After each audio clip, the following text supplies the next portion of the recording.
Ženy vyzerá asi nasledovne.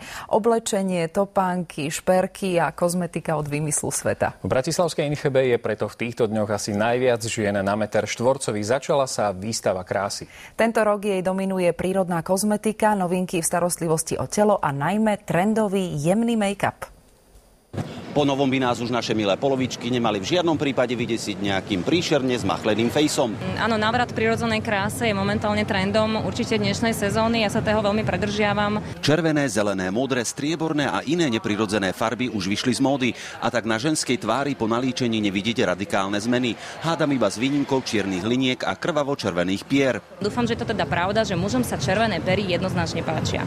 Návrat k prirodzenému je trendom vo všetkom, čo súvisí so ženskou krásou. Keď sa už uchýliť k tomu botoxu alebo skalpelu, tak až v krajnom prípade. Odporúčajú radšej prevenciu a používať moderné metódy. Akými sú napríklad kyslíková terapia, kryoterapia, používanie zlata, platiny. Najnovšie budú naše dievčiny a dámy naozaj veľmi chutné, skutočne na zjedenie. Pretože teraz už letí prírodná kozmetika napríklad z ovocia, čaju a iných rastlín. Čokolády, čiže naozaj, aby aj tá pleť si pochutnala. Prírodzeno sa presadzuje aj v účesoch. Ako vidieť, majstrovstvo známeho talianskeho kaderníka Massima Pradelu je v jednoduchom strihu tak, aby vlasy pôsobili zdravo.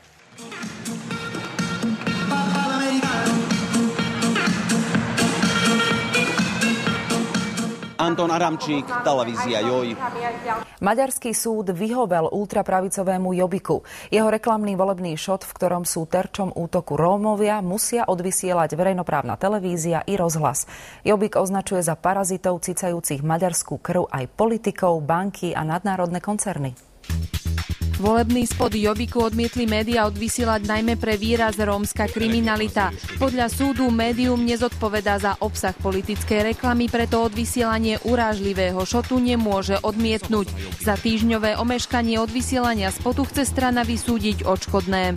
Nemecká polícia